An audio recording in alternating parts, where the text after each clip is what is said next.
In September 2025, Hillsborough County launched an initiative under the Federal Disaster Recovery Dislocated Worker Grant. These grants fund temporary workforce and recovery activities in regions following a major emergency.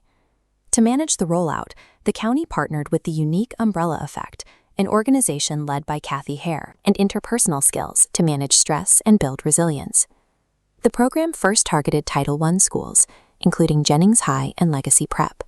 Title I schools receive federal assistance based on a high percentage of students from low-income families. Initial outreach at these sites met with immediate student interest.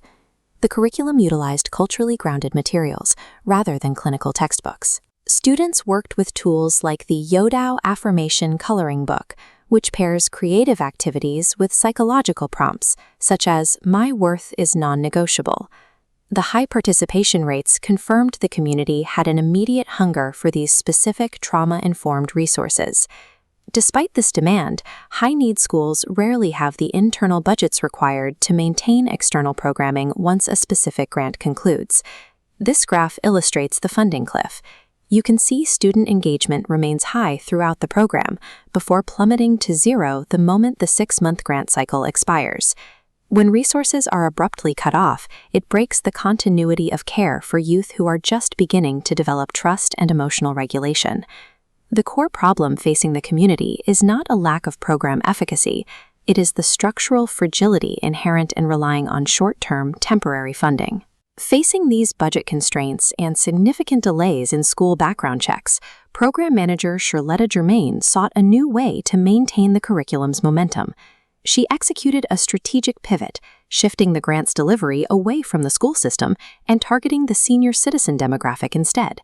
This move transitioned SEL resources into community hubs, most notably the dedicated Senior Medical Center in Temple Terrace.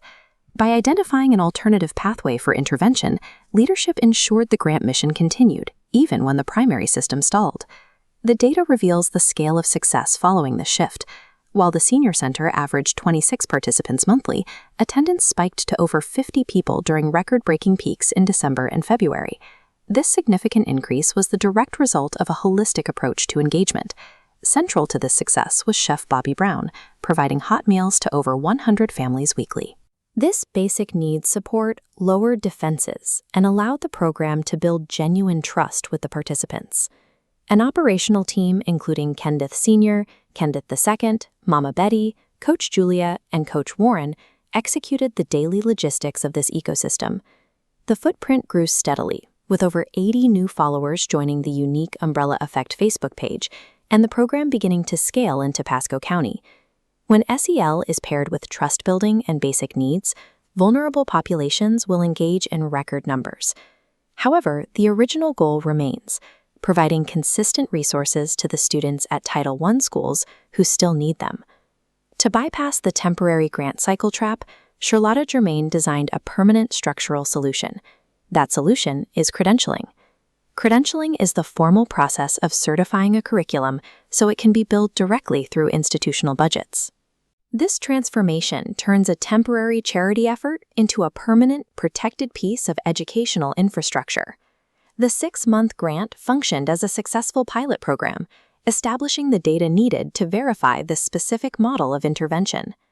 For county leadership, this framework provides a financially sound, high ROI blueprint that is ready for immediate replication across the region. Visionary management allows these temporary recovery efforts to evolve into a permanent, self-sustaining system of community care.